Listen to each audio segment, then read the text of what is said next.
Beep beep everybody, hope you're all having a great day. Thanks so much for tuning into the channel. Today we're going to go back to my childhood days. I've got 2 packs of 1981 Fleer that I bought at 272 Antiques. This was $9 for the pair. We got 1982 Fleer. This was also $9 for the pair.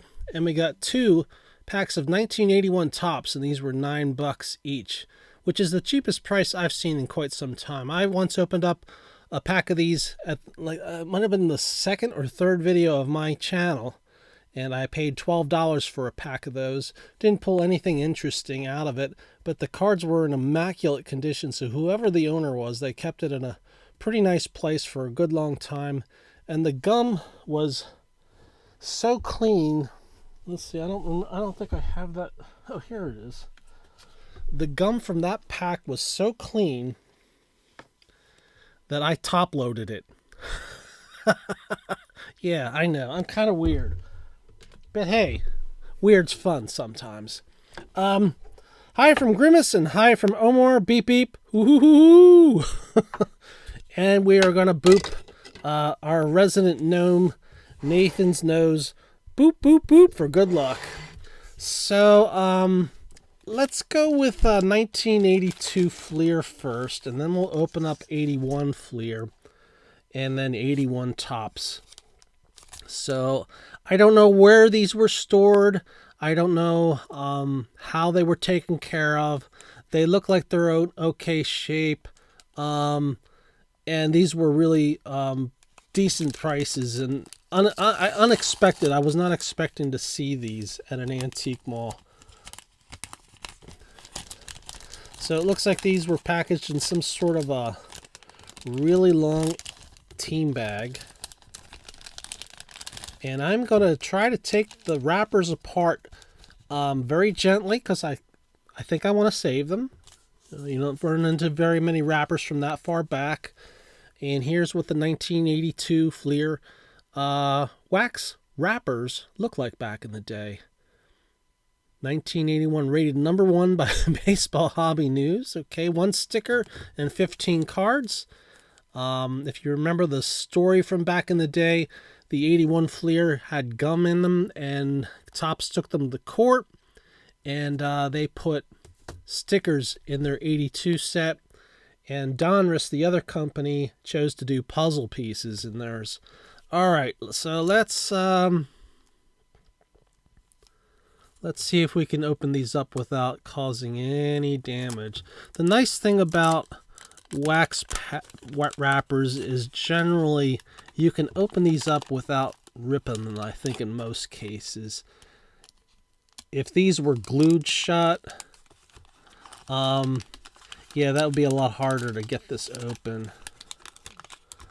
So this is unfolding pretty nicely. There's a little bit of there. So there.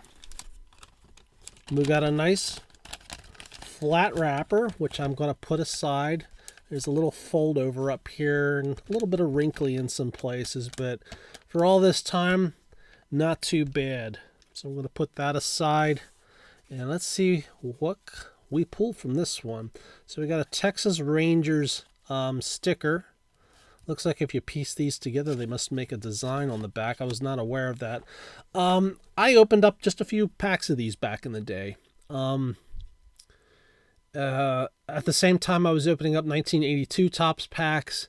And somewhere during the season, I got something, and I don't remember where I got it from. It might have been from like Baseball Digest. I was subscribing to that back in the day. I must have saw an ad where you could buy these complete. And once I did that, I kind of stopped buying packs after that. It just was cheaper to buy the whole thing just like that. So we got Bob Sykes, Mike O'Berry, Mike Caldwell, Vida Blue. As you can see, the centering on these is something to be concerned about, I suppose. There's what the backs of them look like. A bit more colorful than the 81 set. Mike Norris, Al Cohens, Andre Thornton, Ron Jackson, Glenn Abbott, Pat Putnam, Joaquin Andujar, George Foster, Ray Burris, Dave Stewart. I believe that's a Dave Stewart rookie card. Yes, it is. So, I don't know. I suppose we could put that on a stand. I mean, it's not really worth a whole lot. He had like those 4 really great seasons for the A's where he won 20 games 4 years in a row, which doesn't happen very much. And Astros closer, Dave Smith. And since this back of this card was where the wrapper folded over, it has some wax stains on the back, which you can see here.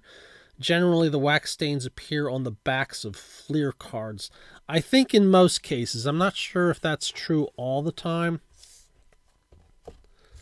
All right, our second pack. Like I said before, I'm going to try to open this gently because I kind of want to save the wax wrappers for these. And fortunately, wax wrappers are a little bit easier. Oop, there's a little tear there. Yeah, that one didn't quite come clean. Yeah, that one's kind of ripping there too. Might not be able to get this one out without a little bit of damage. So I'll just move this off to the side. Charlie Lee's on the back, and Charlie has the wax stains. We've got the Chicago White Sox. Mike Torres starts us off. Dick Davis. Kind of remember him. He was with the Brewers, I believe. Bill Madlock. Randy Jones. Andre Dawson. Reggie Smith. Bob Watson. Cesar Geronimo. Sale Bando. Bill Caudill. Tom Bergmeyer. Keith Moreland. Is that a rookie card for him? No, I don't think it is. Sid Manji. Pete Falcone, and Charlie Lee. So the one major card from that set, of course, is the Cal Ripken rookie, so we did not pull that, unfortunately, but we did get the Dave Stewart rookie. 1981 Fleer. As you can see, these have Woolworth, thanks to one of the viewers of the channel left a comment saying this is a Woolworth logo, and thank you very much for doing that, because I originally thought that was a Walgreens, possibly. But that's a Woolworth logo, so these originally were at Woolworths, and they were 30 cents a pack back then. Premier Edition, trading cards with bubblegum, 17 of them.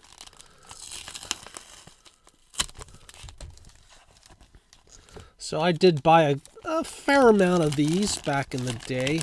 I later did buy a hand-collated complete set because they didn't have as many of these at the Wawa, and I generally did like the Topps cards better. So this is what they look like, and you can tell by the lump here there's a piece of gum there. Looks like you could get an authentic insignia and color baseball cap for $4. There must be your choices. That's under the fold over.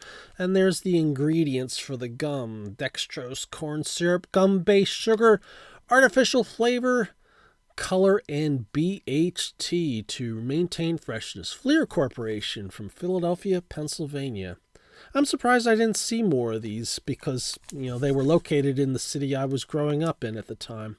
So let's try to open this up carefully. Beep, beep. And see if we can save these wrappers. I imagine they're probably not worth too much, but you have to consider how old these are.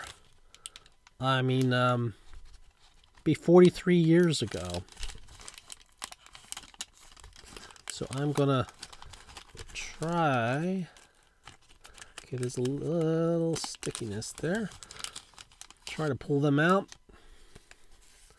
Looks like Vic Davalillo did not get the bulk of that gum. Oh, look at my thumb. Oh, jeez. Ooh, boy. Alright, I'm gonna rub this off really good on my pants. I don't want to have that on the cards. Should not have touched that. Oops, brains. Vic Davalillo starts us off. I'm just checking. There's a little bit of, a little bit of roughness because this is where the gum was. So maybe it did leave the card a little bit of damage. But otherwise, they look really fresh for how old they are. So that's what the back of the 1981 first Fleer set of baseball cards looks like. And I remember when we opened these when we were kids, the thing that caught my eye, the design, it left much to be desired. There's Al Holland. But what they featured on the back was they gave the entire minor league record of almost every player that was in their card. And that's something that the Topps cards did not have. They did for players that, I don't remember what year they broke that off at where they stopped showing minor league statistics. It might have been after the third season, fourth season. I could be wrong. Sorry, Al, dropped you there. Alan Ashby, Bruce Sutter, that's a nice one. Yeah, they do look nice. Charlie Lee, Johnny LeMaster looking spaced out, Denny Walling, Dick Tidrow. I have a feeling if I was a baseball player and they came around to take my picture, I'd probably look spaced out all the time too. Bill Buckner and his huge mustache, Dennis Kinney. Yeah, some of these photos are something else.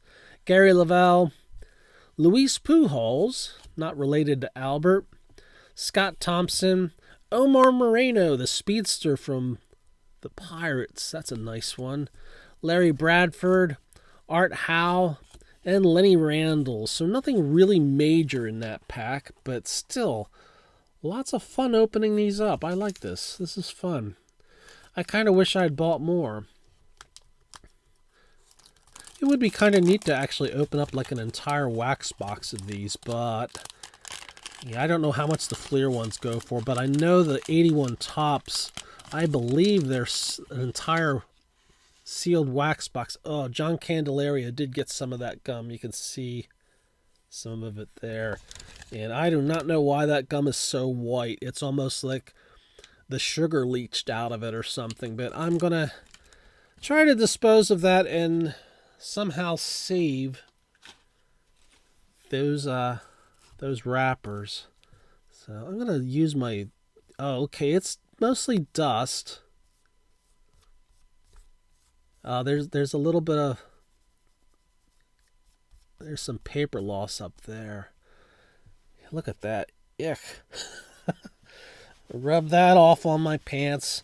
I should have did this next to a sink. So Candyman. Figures he gets the sugar on top. We got some on the desk. Jerry Mumphrey. Yeah, let me make sure this is off my fingers. I don't want to get it stuck to any more of the cards. Dave Collins, speedster from back in the day.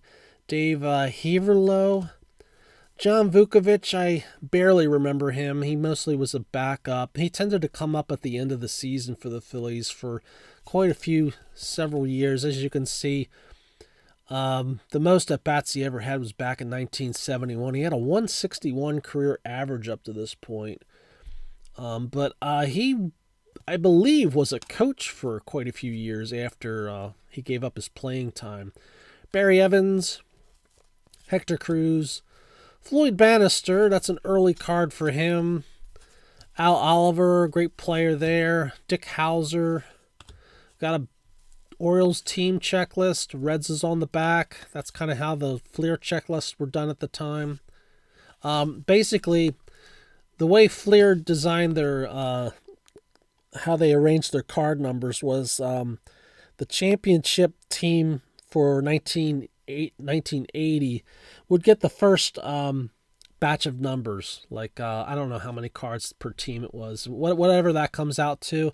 And then the team they defeated in the World Series would get the second range. And they would... Oh, there's a hair, sorry.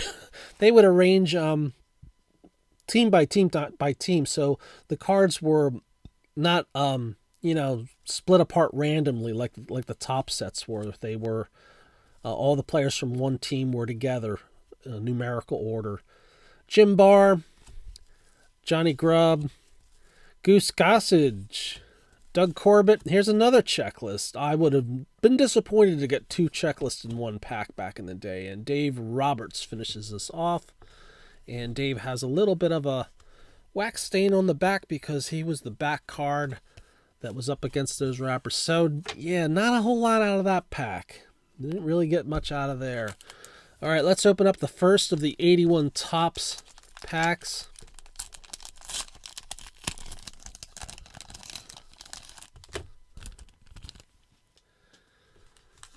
All right, you can see the gum here. This was 30 cents. CDS or COS. I'm not sure what that is. I've never seen that before. So let's see how bad the damage is from the gum on this. Well, that one came apart real easily. I hope this wasn't a reseal kind of thing. That's certainly possible with these older things, and I don't have a lot of experience to determine how to tell that.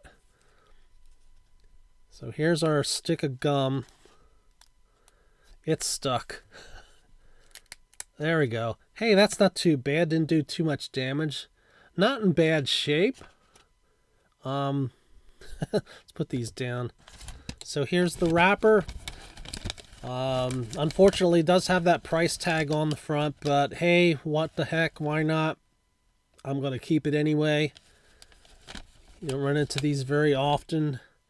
And this gum is not too bad looking. I don't know if I want to top load it, but hey, let's... So my other one was more pinker. Okay. So this one, I don't know what happened to it. And I don't know if anybody out there is a chemist or a food scientist that can tell me what happens to gum over 40-some years. So I'm going to put this one off to the side. This Ray Burris card has me curious about it. Here's the hit and win things. I remember scratching these off when I was a kid. I don't know if I don't believe I ever won anything. So we ended up throwing them all out in the trash. So here's one that's never been used. Okay. Bob Baylor starts us off. So it's really nice to see some really fresh 1981 Topps cards. That's really neat looking.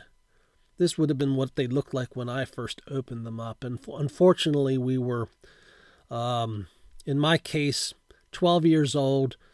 Didn't realize anything about it. So we kind of handled them a little roughly, and I still have a lot of the cards I had from back then. And yeah, they pretty much have ding corners. The rest of the card usually looked in pretty good shape, but we didn't do very well with the corners. Bud Harrelson, Renee Martin, Luis Salazar, Pete McKinnon, Eddie Whitson, Ray Burris. That one's kind of got a little of a issue right there. It's kind of got like a large bump of some sort. Phil Huffman, Ramon Aviles, Sammy Stewart, early Mike Scott card before he had his really great years with the Astros. Sal Butera, Lou Piniella, Pat Putnam, and Dan Meyer is really, really off center. Yeah, not quite enough for what I would call a miscut. I mean, a lot of you folks out there might call this a miscut, and that's fair enough. For my collecting purposes, for collecting miscuts, I like to see something off to the side, like another card, some border characters they printed on the borders of the sheets, things like that. I like to see that off to the side, and it could be both front and back or just one side of the card, like part of another card over here.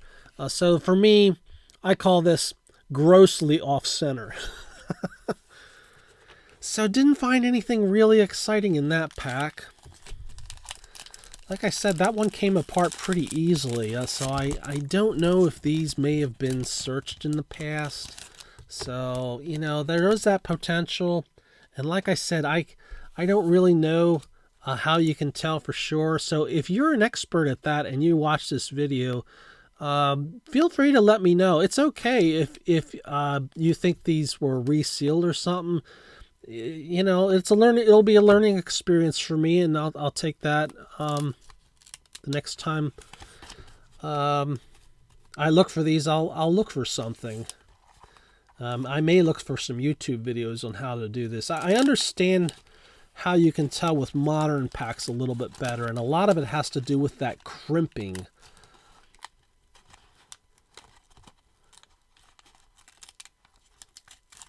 So these are coming out. Wax packs are supposed to come apart kind of easily, I think. But that previous one, that seemed like it came apart a little too easy to me. Alright, looks like we saved that one. And there's our gum on Johnny Walkenfuss's card. And it came off. So that's pretty nice. So we don't seem to have any damage. So I'm happy about that. And let's flip this group over. And here's our little contest thing. Never used. Flip these around like this. So we got Toby Hara. His centering is definitely an issue on that one. Jerry White. Max Venable. Oh, I'm sorry. I'm letting the glare hit the card. I'm sorry. Sid Manji, Tim Blackwell, Bill Russell, Dave Revering, Dave Concepcion. That one looks pretty good. There's a little bit of a... Yeah, it looks like it got a little bit of a problem here on the edge. Dick Tidrow. Steve Howe, I believe this is his rookie card, and he is not the guitarist from the progressive rock band Yes. This is the one that pitched for the Dodgers. They look very different from each other if you've ever seen either one of them. Al Cohen's, John Pasella losing his hat. That is not too many photos of pitchers losing their hat. Dyer Miller. Lou Whitaker, that's a nice one. And Johnny Walkenfuss, and he's got kind of a bump down here like in that previous set. But it doesn't look like he got any damage from the gum. There's a little bit of a grit feeling on the back, but I suspect that is probably just powder off the gum. And if I take like a microfiber rag and gently touch up it might remove that grit or whatever it is. So yeah, not a whole lot from that pack either. The key cards in this set that you probably want to look for are the Fernando Valenzuela rookie, the Kirk Gibson rookie, the Tim Raines rookie, which I think is grossly undervalued since he is a Hall of Famer, and the Harold Baines rookie, which I also think is kind of grossly undervalued. Now, I know there's some controversy about him being added to the Hall of Fame. I actually don't really have an issue with it. I thought Harold was a pretty nice player. He was definitely a great gentleman. I feel he kind of deserves it. Maybe he should have waited a little bit longer, but still, that's just my opinion. I understand he gets a lot of flack, and maybe there's some favoritism with the group that put him in, but still, I think his rookie cards are undervalued. Anyway, that's 1981 Topps, 1981 Fleer, 1982 Fleer. Thanks so much for watching. Hope you enjoyed the video. If you opened packs from this era, please do leave comments below and let me know what you think. Take care, everybody. Beep, beep.